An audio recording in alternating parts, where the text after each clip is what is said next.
Good morning. We are gathered here to remember the life of Miss Dana Locklear. She was born April 26, 1978, to Mr. and Mrs. James and Jane Locklear. Dana departed her life on Wednesday, March 13, 1996. Dana was diagnosed with kidney failure at the tender age of 7. She died at the age of 17. She suffered from kidney failure for 10 years. As a child, Dana felt like she was deprived of her childhood. She was restricted with her diet and things that she could do. She couldn't run and play like a normal child could do. She was very suicidal for this reason and was admitted multiple times to Dorothy Dix. Throughout her stay in the hospital, she learned to adapt to her new lifestyle. She felt more comfortable around children that had kidney disease. Therefore, she wanted to stay in the hospital. She didn't want to be around normal kids because that's when she realized, that she was different.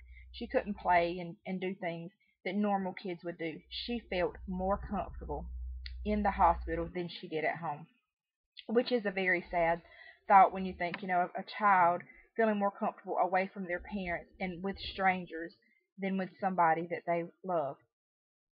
Dana has 2 surviving siblings, Donnie Ray Locklear and Monique Locklear.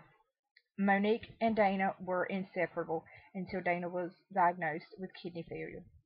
Dana then resented Monique for not being sick, and that resentment led throughout the life of Dana.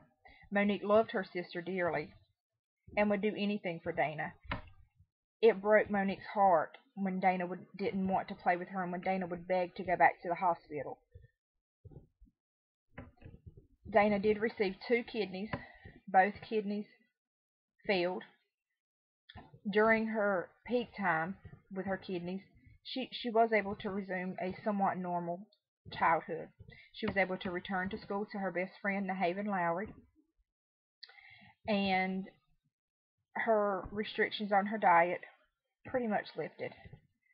I cannot speak today about Dana without speaking about the Americans that live with kidney disease. Dana had end-stage renal failure. 1 in every 10 Americans have some level of chronic kidney disease. In 2001, 56,598 people were on the waiting list.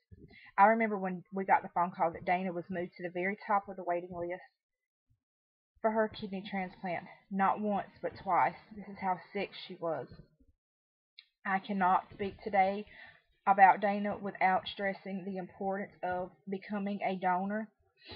You can be tested to give a kidney or to your family member or to a stranger, but knowing that you have saved the life of someone is the best gift that you could ever give.